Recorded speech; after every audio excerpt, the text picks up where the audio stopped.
Maison assassine. Première enquête en intérieur. Après des heures de recherche sinueuse, la maison tant convoitée est enfin localisée. Un vrai travail de fourmi. Les internautes ne divulguent pas d'adresse facilement. Il faut s'accrocher pour trouver le bijou. J'en suis euphorique. C'est ma première décharge d'adrénaline. Cette trouvaille d'une maison abandonnée. Un peu comme un carnivore qui aurait traqué sa proie des heures durant et qui s'apprête à enfin lui bondir dessus pour la manger. C'est la loi du plus fort, et dans le milieu du paranormal, il faut avoir du caractère pour arriver sur un lieu d'enquête. Notre baraque abandonnée a connu un crime. Le mari aurait tué sa femme. Et dans le même village, il y a eu 5 ans auparavant, un autre crime de famille, et un grand nombre d'accidents mortels de voitures sur la même route. Nous avons envie de voir si, comme il est annoncé, elle serait hantée. Des témoins ont eu des phénomènes très étranges et tous ceux qui y sont passés s'en sont souvenus. Nous arrivons enfin devant son portail. Elle est effrayante. Une maison tourelle abandonnée depuis plus de 30 ans, noyée sous des amas de ronces. D'extérieur, elle donne déjà froid dans le dos. Il faut se frayer un chemin pour parvenir jusqu'à la porte qui s'ouvre difficilement. Les années d'abandon rendent les maisons plus coriaces. Elles résistent à la venue de l'homme. Le parcours nous semble bien corsé jusqu'à elle. Les ronces montent jusqu'à nos genoux. Les squatteurs et casseurs ont détérioré et graffé sournoisement l'intérieur et la maison est vide de meubles.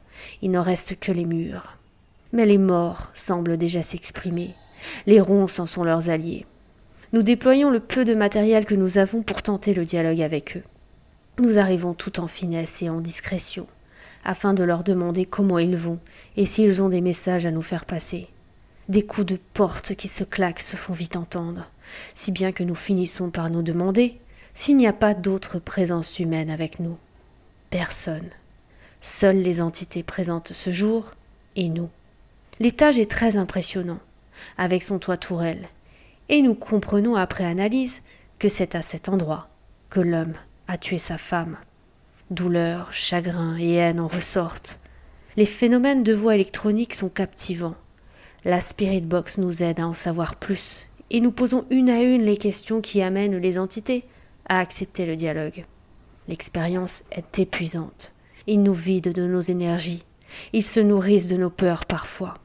Nous nous méfions de cette rambarde d'escalier, par peur d'être poussés. Nos questions dérangeront, peut-être, mais qu'importe. Nous voulons savoir. Les coups pleuvent, et les réponses aussi. Les voix se calent sournoisement sur les nôtres, si bien que nous n'arrivons même plus à savoir s'il s'agit de nous ou d'eux. Des souffles près de nos oreilles, et nos poils qui se hérissent, nos yeux qui perçoivent un instant de vie. Cette vie d'il y a 35 ans.